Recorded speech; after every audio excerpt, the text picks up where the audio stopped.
This is the July 2024 monthly report. This is going to be going over everything they did in July. Not everything. It's actually probably a very small amount of what they did in July, because a lot of this work is clearly being held back at this point in terms of delivery. This is a very short report, so this should be an easy one. AI on the features side.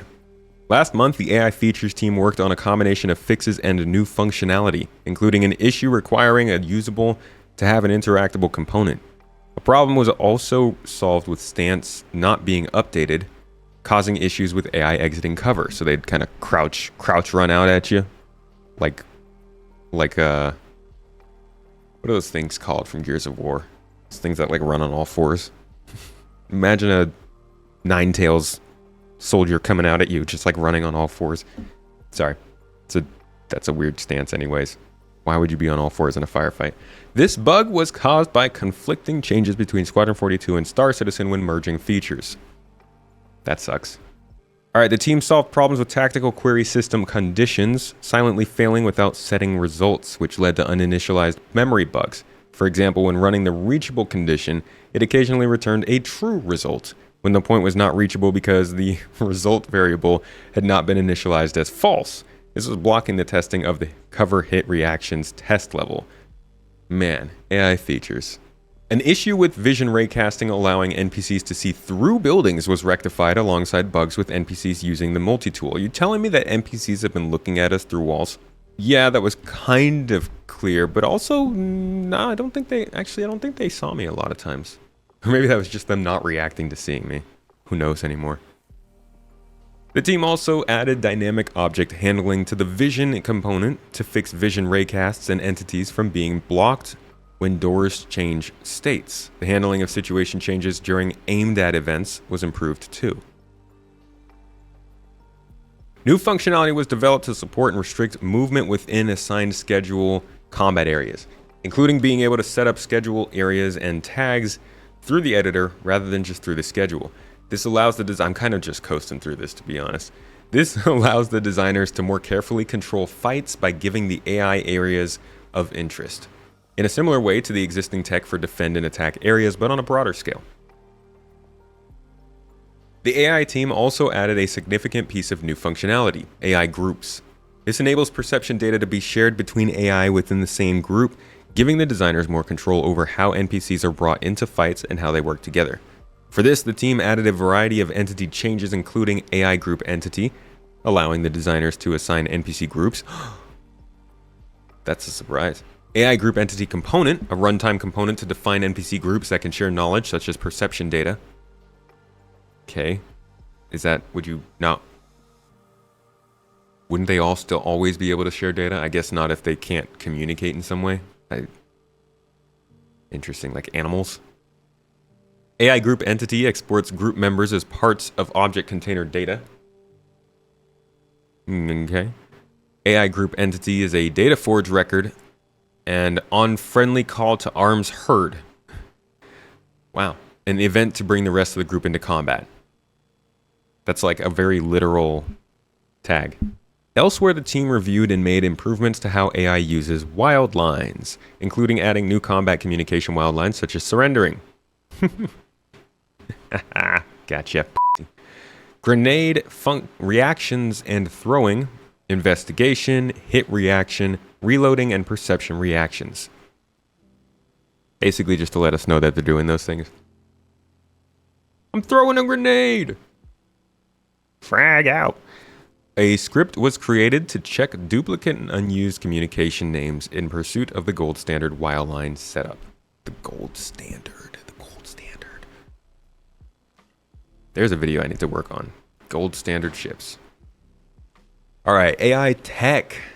For AI tech, remember the way this usually works is that AI tech creates something that goes to AI features who work on something and send it to AI content. So they didn't even have an AI content section on this report, but these are the guys working on generally the earlier stuff. For AI tech, the team continued working on the AI vision and movement systems for server meshing. This will allow NPCs to transition from one server to another without losing their previous context. Various optimizations were made to including to the observable and vision components and to collision avoidance when NPC fly ships and drive ground vehicles. Updates were also made to the tactile point system queries used by ship AI behaviors. Sorry, I just kind of blacked out. What did I read? I really just want to read the gameplay sections of these reports, but I'm mainly bummed out because I can see how small these sections are, and I know they're not really going to have much in them. But maybe we can cross our fingers. I feel like I would have heard about it already if it had. Art on the character side. July saw the character art team begin to work on utility armor. Huh. They also progressed with specialist armors supporting requests for the character customizer and worked through art debt for loot items. Interesting. I believe we have some shots of utility armor, maybe? Yeah, okay, this is the Grey Cat armor we already have. This is like really the only purpose-built utility armor we have. I think there's... Yeah, I don't think any of the other ones really counts as utility. I like this armor. It's nice. It's very aggressive utility. It's like maybe you're punching boxes and stuff, but it is utility nonetheless, at least in terms of looks. I do wonder if they're going to have any sort of customization of it in the same way that combat has customization. So rather than doing character skills and upgrading your player, although it sounds like they might start doing that, they wanted to have your benefits built into the things you use. So one of those things is the dynamic crosshair. For the first time in the game, they have built a specific perk to using a specific type of armor. Combat helmets give you a dynamic crosshair whenever you bring up a gun. No other helmets in the game do that. And that's important because that shows that they are now getting started with armor customization. You can see the crosshair here. It's a ray cast, so it tracks exactly where the bullet would go at any point if you shot the weapon instead of just like a general area. You can see that means it moves based on where the weapon is aimed rather than where your eyeballs are aimed. This is only for that specific helmet. It could be the case that utility armor has something different to it. Maybe additional connection points that no other armor gets, maybe the ability to scan for resources with the FPS visor. I don't think that would ever be in the game this early, but you get what I'm saying. Like, yeah, this is just an art update, but this could also mean some form of benefit from utility. But yeah, that's like mining and stuff. Let's see, continuing on, they also progressed with specialist armors, supporting requests for the character customizer, and worked through art debt for loot items. What was specialist armors? June monthly report. I'll have to type in this June month. God, this web browser knows me. Art in the character side last month said the character art team progressed with 3 specialist armors. Okay, so they're working on 3. See, if you just read the July one, they don't even tell you how many are being worked on. Maybe there's more than 3 though. Finalize the update to the utility armor. Oh, wait, what? Huh? What? Somebody explain that to me. How, what? Oh my God, CIG. What does that mean? How is it that in June of 2024, they finalized the update to the utility armor, but in July of 2024, they began work on the utility armor? Wait, finalize the update. What? They continued exploring designs for utility armor? Okay, so like maybe these are different utility armors? I don't see how else that could be the case unless it's a different kind of art. Maybe in July they finalized the concept art and then in June they were doing the in-game art. I don't know. They're not even specifying that. I have no idea. Yeah, maybe that's a new set of utility armor. I have no clue. I hope it is. Otherwise, that's a confusing line. The character art concept art team, see, okay, here's their talking about concept art. Explored new designs for fauna, while the hair team progressed with additional hairstyles. All right, let's play a little game. I need somebody to clip this. Are you ready? We're gonna play a game of Was This Right? We're gonna go back, all the way to when they started doing their first concepts of fauna, and look at the choices we have. So, I'm gonna take this off here for the recording. So, that was like an alligator, right? It's a big freaking alligator. Jesus. Up in here, we've got some like kind of scorpion looking things or spidery snake centipede looking things. Ew. I have a thing with centipedes now because they're stupid bodies. This thing we already know is the pyro crab. We've actually seen that in engine. Technically, I mean, we think we saw it in engine. It was kind of an Easter egg. But this is a creature that is supposed to be at pyro, but they haven't talked about being in 4.0, so I don't know what they've done with that. And let me actually show you. It's really funny, and you guys can tell me what you think, if this is the creature or not. Actually, let's go through the other concepts first. So this is like a tiger kind of thing. It's got like an armory scaled back. This could have been what turned into the Copion. Maybe, maybe not. This thing's freaking huge compared to the Copion, but like it was years ago. This is 2020. So I'm showing you guys all this because I want to see if any of these are the ones that we end up seeing in the game that they're talking about right now. Because I think they have an ISC on Fauna coming up soon. So they're working on something. Here we have the Boreal Stalker. This is technically not a native to Microtech, but that's where it is found. Predator in the forests. Looking real clean and nice. There's also that one. And then we've got this gigantic bird. I honestly thought this is the bird they were talking about in the beginning of the year, but I think that was just the little sprite thingy they did. And last but not least, the whale. Space whale. That's in Crusader.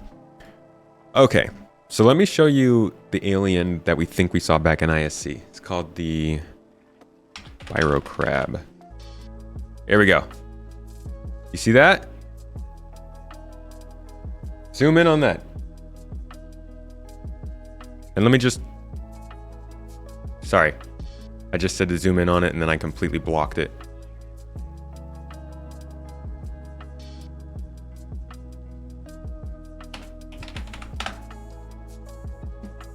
Oh, come on. How is there no... How did I not label it as crab?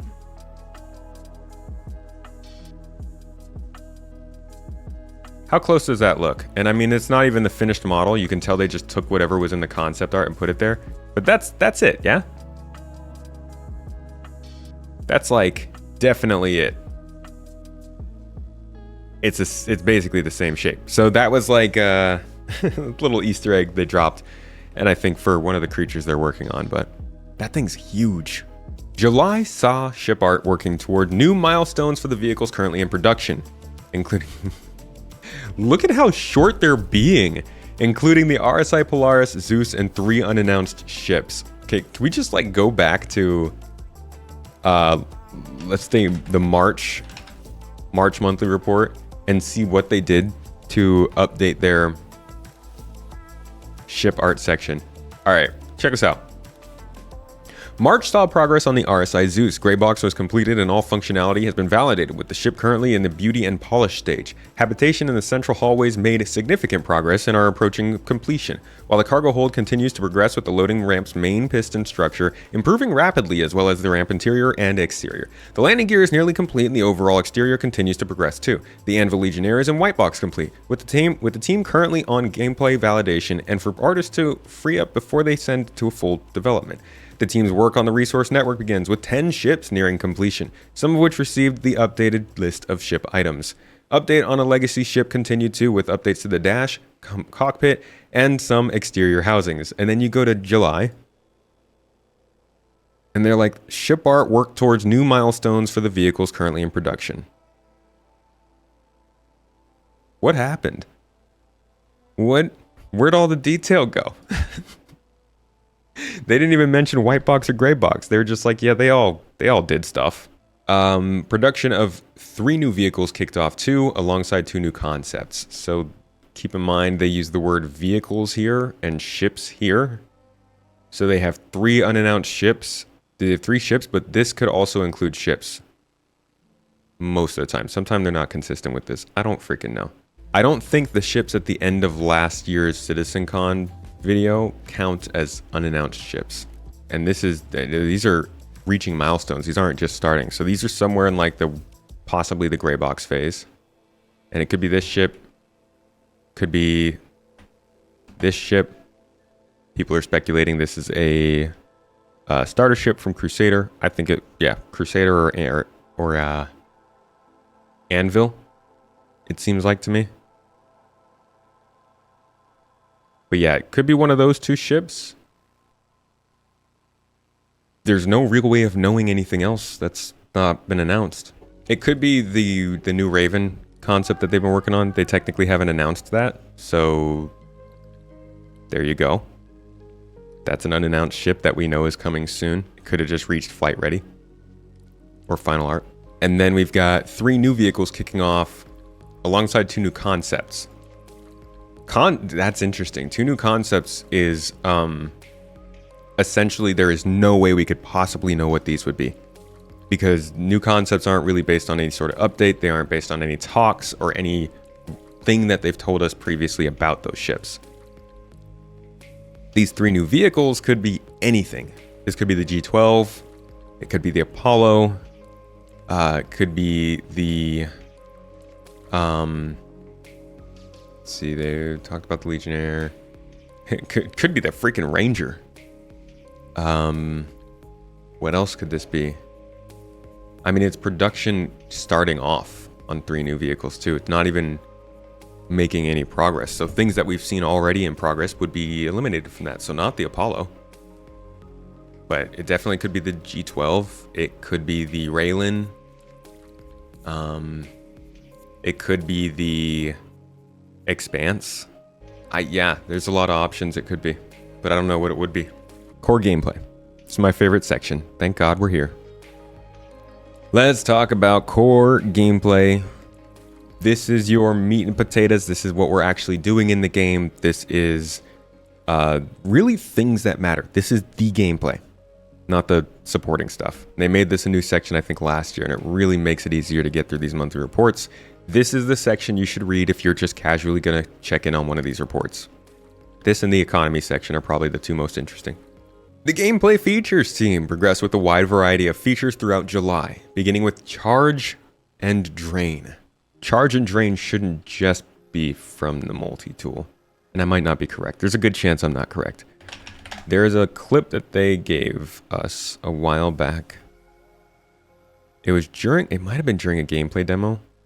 Yeah, you know what? I think that's what it was. No power. You charge up the door. Gives you the ability to get through a doorway. You know, little puzzle things, little interactivity. It also highlights engineering and resource management. And I believe, didn't they show this at in one of the panels last year at CitizenCon? Must have been in the first person experience one. Yeah, so something like this. So this is just a small taste of the level of interactivity that we can now have with these objects. We had really nice results for Squadron. I don't think that is Charge and Drain, actually. That looks more hydraulic than electric, but I do think they'll implement it in places kind of like this. Probably not in 4.0. Jesus, don't think it's going to go anywhere impressive in 4.0. But the whole idea of being able to interact with the environment and change things based on the power or electricity provided is going to be, yeah, that's a big addition. That's good. This will eventually affect ships, weapons. It probably is going to make the EMP effect act differently because it's an actual EMP now. Like, instead of doing just like a shooting at the, I don't know, laser charge and drain something. I don't know how they'll do it. Instead of just draining or charging something with your gun, maybe they'll set it off as a pulse and you have the same charge and drain effect. It's just larger. This could be how they change up all that kind of stuff too. All right, for this feature, they added networking support to the wider feature, adding networking support for bringing unpowered items back to life, implemented weapon rollback, and supported UI implementation. Progress was then made on the overheat mechanic, improving ways to tune heat values. Moving forward, all energy weapons will have the potential to overheat. I wonder if this applies to ships, because holy crap. Let me show you. Let me show you something real good here. The heat system's around here somewhere.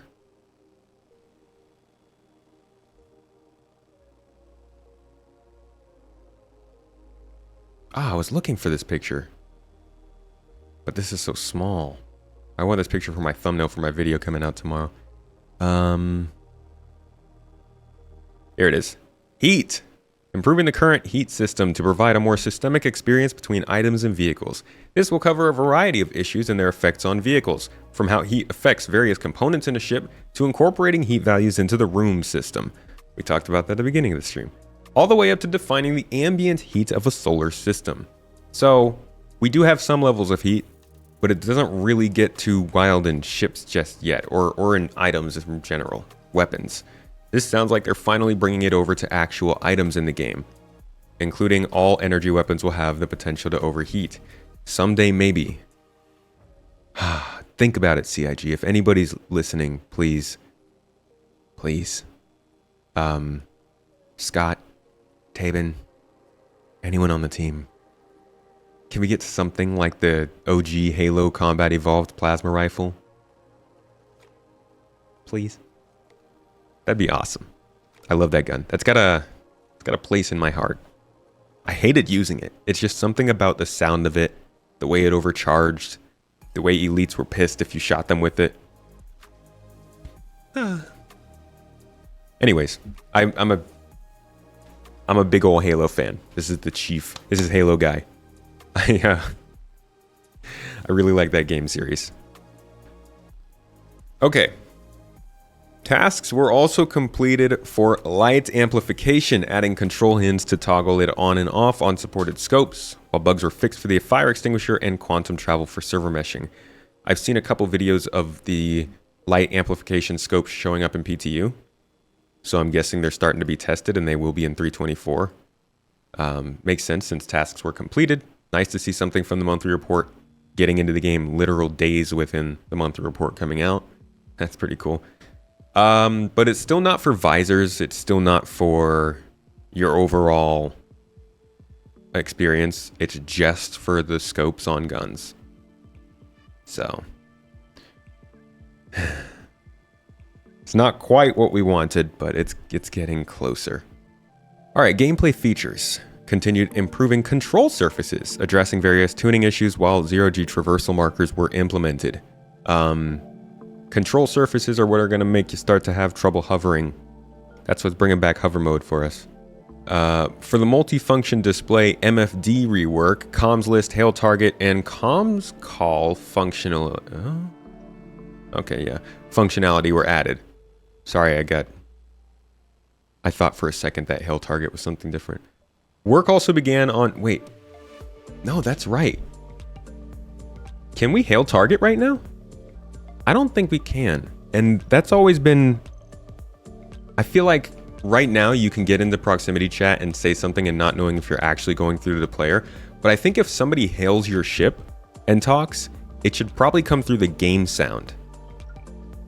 Would that make more sense than putting it through like the comms sound? Because if anybody gets hailed, you can always guarantee they're actually going to hear who's talking to them, rather than if they don't have the whole like voice setup going on, they might not hear it.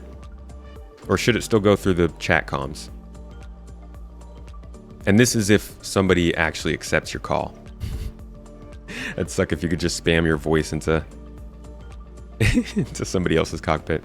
Work also began on weapons groups to allow players to switch between group presets. FPS players, what does that mean? I am an FPS player, but I don't actually know weapon groups for group presets. Like, oh, on ships. I'm an idiot.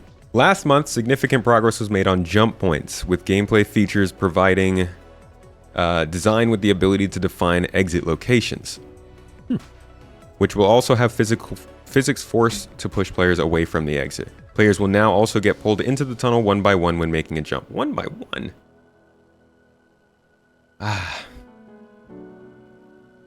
One by one is so boring. I'm trying to... I guess technically when you're jumping into space after a jump point, it wouldn't look that weird because you're one right after the other. But I would really love if you could all just come into the location at the same time, but I guess the quantum jump kind of allows for that. Improvements were also made to tunnel generation. For example, the team now has radial control over 8-way logic, better control point tension parameters, more accurate section probability, and improved stability. The tunnels are less prone to self-intersection at corners too. Alongside this, updates were made to the jump UI, including icon and color changes, text fade in and out, contextual nav points, and general heads-up display fade in and out depending on the approach angle. Huh. Yeah, the UIs for these look a lot better than other stuff they've made. Like, it does make me feel like what we get from the new Quantum Travel is going to be pretty solid. Let's see if we have any, oh no, earlier in the episode. There we go. So something like this. You can see, actually you can't see it here. They didn't do a very good job. Man, I'm not going to find any of the actual UI for this. I could have just gone to the video itself for all this trouble. All right, I'm going to give up on this. The UI looks better than what we've had before. And I think that means that the Quantum Travel UI will also look better, which is good because the Quantum Travel UI has always been I really like the Quantum Travel UI from before 3.0. Tell me what you guys think of this. This UI compared to what we have right now.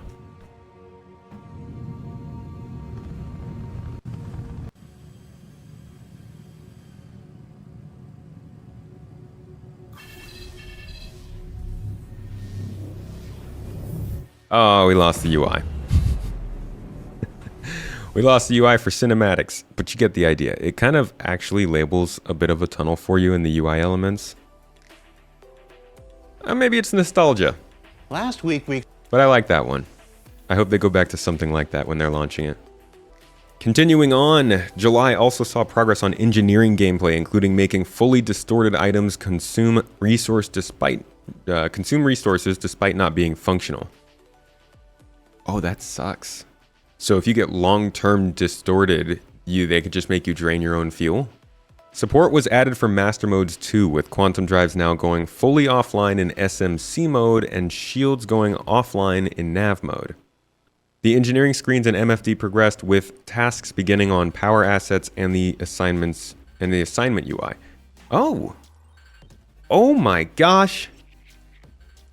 Oh, the assignment UI means we can actually limit people on the ship from doing certain things. Talking about you, Vasson. No, I'm kidding. I don't have anybody I'd limit, but that does start to give you the ability to have a specific sort of like people loadout per ship, I guess. I'm assuming that persists. So if the same group of people get on your ship every day, they all have assigned places where they can and can't react. This also means that when I do finally do my my community Among Us match in the 890 jump, it'll be a lot more interesting. Life support and fuel information were also added, while the power display was improved. Here's the good stuff. The radar and scanning feature progressed, with gameplay features adding delta signatures to the HUD and MFD and moving the jammer from the signature system to the radar component for easier integration with other systems.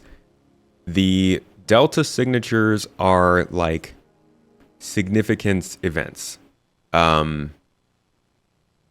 If somebody quantum jumps, if they activate their weapons, if they change into quantum mode, like all of those things would give you delta signatures, which probably have a separate call out, like an audible call out from your ship computer that tells you it's detected something weird. I think the best way they could do it is have it call something out, and then if you press a button within a couple of seconds, it draws your attention to whatever caused that delta signature.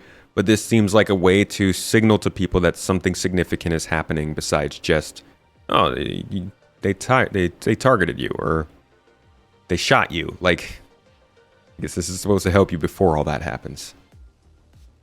But yeah, delta signature scanning and the jammer to the radar system is good. It seems like they're moving more and more towards actually having a radar in this game, which we can see from Squadron 42. It's taking a while for it to come over here. Don't know why. More information was added to the charge scan UI, including maximum held charge, a notification when attempting to scan during cooldowns, and fade out and collapse animations. You guys want to see the first version of this I have recorded? Here's the original 2018 scanning system. That's the charge, and that's the ping. Looks like you're firing out Doritos. Just like a bunch of small blue Doritos. I actually kind of like the animation of you finding those anomalies there. This little whoop, squares popping up. So there's it again, and it lets you fire it straight out like that, and you can get a further detection. I still don't believe that actually works. It works very poorly right now. The whole collapsing your signature and charging or scanning more in the front than anywhere else, and then finding something further away. I don't know about that. But we can see how they've upgraded it over the years. So here is the 2021 version, which has a nice animating UI. It looks a lot better. This is what I think what we have right now. And then that's just the regular scanning that he's doing right there. Here's the ping. This is the charge and scan they're talking about. But you don't even get to see... I don't think you really saw how much he charged it.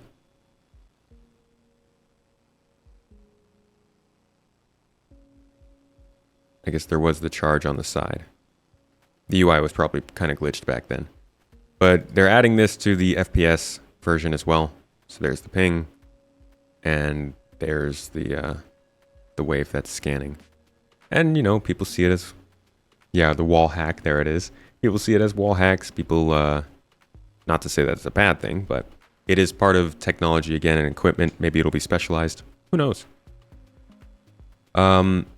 Audio signature missions were added with the devs while the devs began implementing FPS Ping counterplay, with players being detected and highlighted if they FPS ping depending on various factors. So you pinging somebody else can make you visible to them. They may put in armor in this game that doesn't allow you to see things that are pinged in that armor. So it could be that they can basically reveal yourself without seeing where they are if they have the right stuff on. So that could be interesting. Not to say that they're absolutely doing that, but I could see that being an option. The overall HUD was polished and decluttered too. For example, nameplates only show for targeted ships. Distance only appears for targeted and pinned ships. Okay. Target information shows for scanned targets, and how long target information is shown was decreased. Interesting. I like cleaning up of the HUD a little bit. It's gotten a little bit cluttered. Audio signature emissions were added while the devs began implementing FPS ping counterplay, with players being detected and highlighted if they ping. Okay, we just read that. The new vehicle annunciator system was added, which supports power, weapons, thrusters, shields, proximity mode. That's still going to be a thing. Radar, quantum, missiles, coolers, and shots. So all of those will be in the little annunciator. Here, I'll show you what that is. Annunciator. Okay. Do I not have any videos of him? All right. Never mind. I won't show you what that is.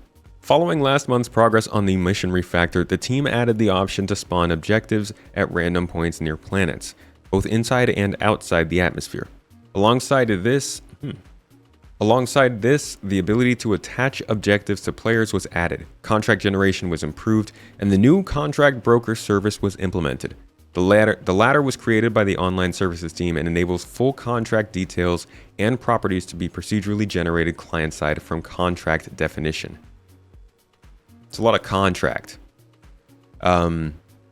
Me go back to that. So the ability to attach objectives to players was added.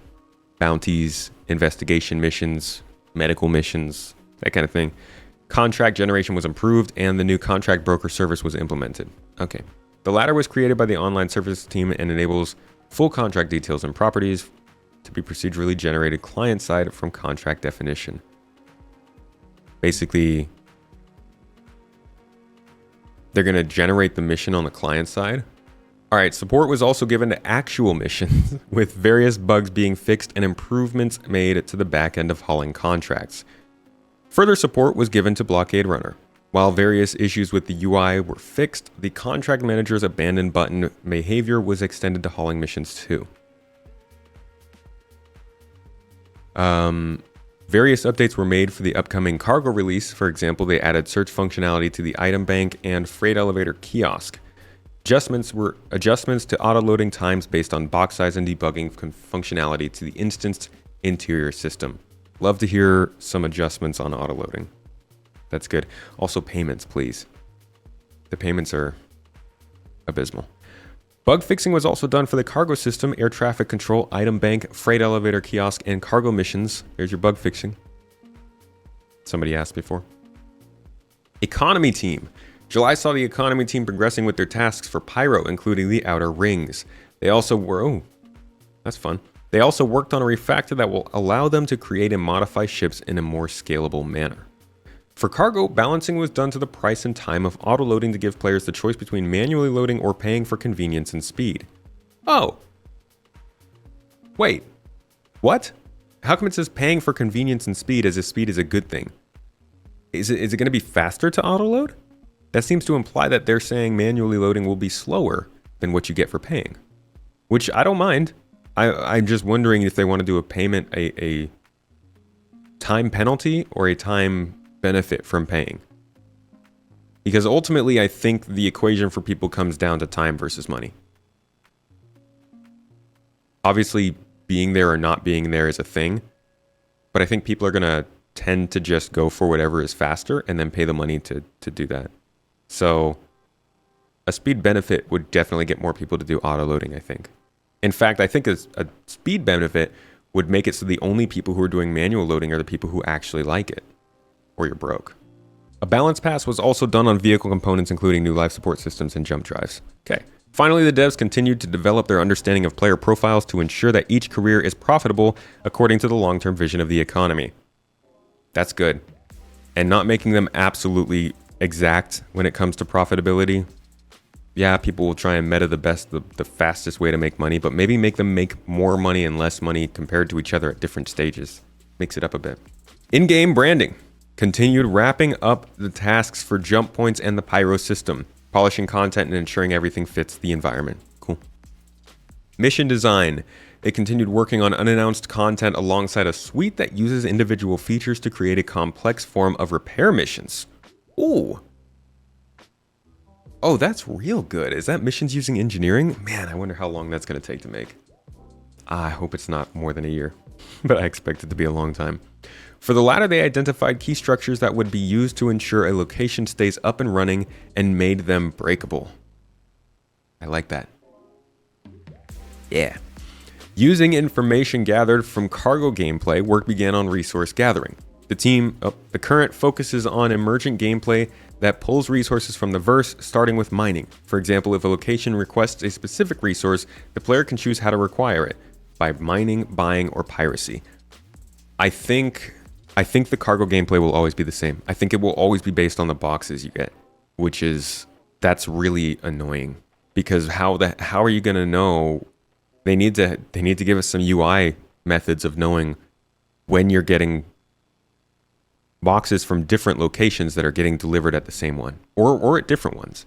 So like somebody said in chat yesterday, you could have 18 boxes of platinum and 10 of that goes to Orison and 5 of that goes to Everest Harbor and 3 of it goes to Crew L1. What if you turn in the 3 from Crew L1 to Orison, you failed that Crew L1 mission and you didn't really have any way of knowing that they were supposed to go to one or the other? So they're going to need some kind of UI tool, or they definitely need to unlink the missions from the cargo boxes.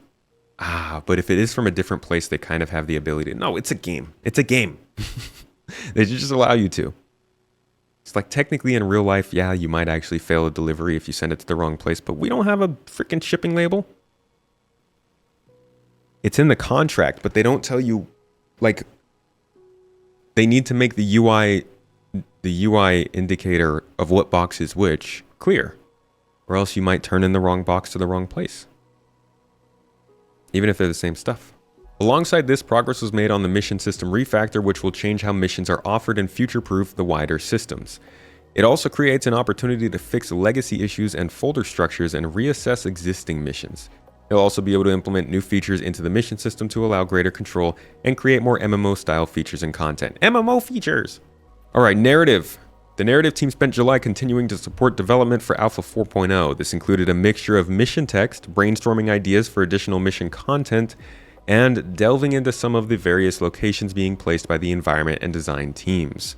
Brainstorming ideas. Okay, I would love to get I want to hear from the mission and narrative teams about 4.0 itself, like a Q&A or something, because I really would like to know how much content coming in 4.0 is actually unique. I think a lot of people want to know that. You know, if asteroid bases are just going to be the bunker missions without anything really setting them apart, what does that really do for us?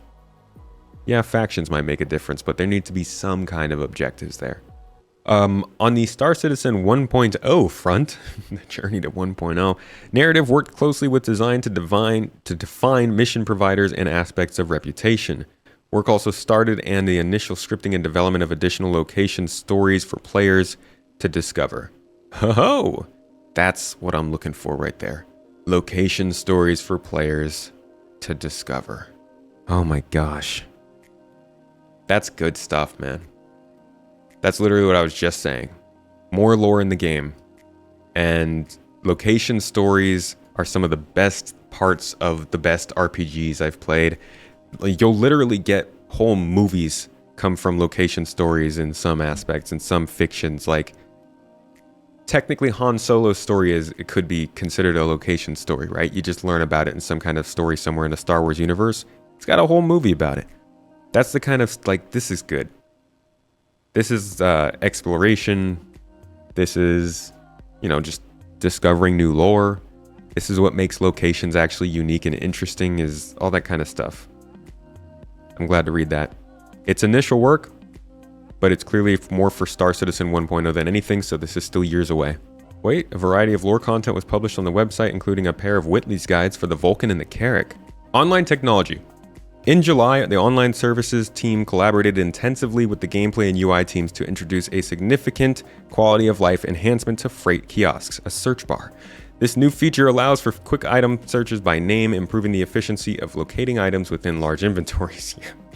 They also implemented optimizations to hanger and charge stow mechanics to prevent issues and facilitate recovery processes. Okay. The team working on potential mission and marker system features for Alpha 4.0 visited the Manchester studio, where they collaborated with the gameplay teams to ensure the seamless integration of these upcoming features.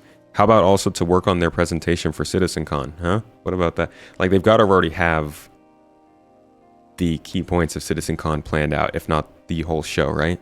I bet the unheard text here is that they're going over CitizenCon plans as well. No.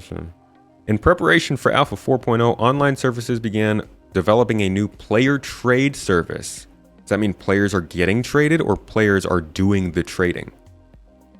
This will enable players to transfer funds amongst themselves without being subject to the same game server's authority. Okay, paving the way for server meshing. Okay, so this is that a thing right now? If you send money to somebody else who is in a different server authority, does it not?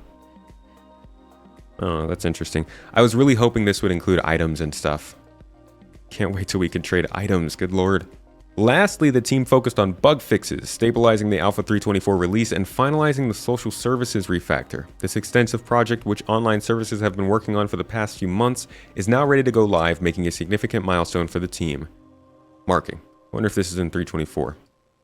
The Live Tools team worked on new core features for the Hex tool. We actually talked about the Hex tool on the Turbulent website. This is what tracks reputation. The main goal of this is to provide better management of roles and permissions, streamline workflows between different tools, and enable the ability to perform bulk actions. UI. Last month, the UI designers and artists worked on the in-game visuals with functionality for the Resource Network UI and completed the final polishing tasks for jump points. For vehicles, the team replaced the old Flash MFDs and set up new HUDs, resulting in a cleaner and less cluttered flight experience. The UI team's tech programmers worked on performance improvements to speed up the frame rate on various parts of the UI. Okay, VFX stuff. VFX finally for July's report, the VFX team continued to support several effects-heavy features, including jump points and dynamic fire. They are very effect-heavy. They also continued to work on acidic caves and completed their tasks for the RSI Zeus and another unnamed vehicle. Tasks were also kicked off for 2 new weapons. VFX work getting finished up is pretty big. That means that this ship is getting very close. Definitely be ready for 4.0. Here's acidic caves, the other thing they were working on. And that's the report for you this week. It was okay. It wasn't super deep, but it was okay. I wonder how August is going to be. This is an interesting time. They're definitely holding some information back. There's things they're just not talking about, like Star Sim and I feel like they've got to be working on 1 or 2 additional professions at this point. If 324 is coming in the game with its cargo hauling thing, and they're talking about resource gathering missions, they've got to be working on something like salvage, mining, or even refining related. They've got to be. Because they're just finishing up their cargo stuff, and there are other gameplay designers in the works. And yeah, we know Maelstrom's getting worked on, StarSim's getting worked on, MFD's quantum travel, base building, probably crafting. There are location stuff going on with the UGFs. I don't know what's going on with building interiors, but we know that there's probably working on the next system after Pyro, the Nyx system.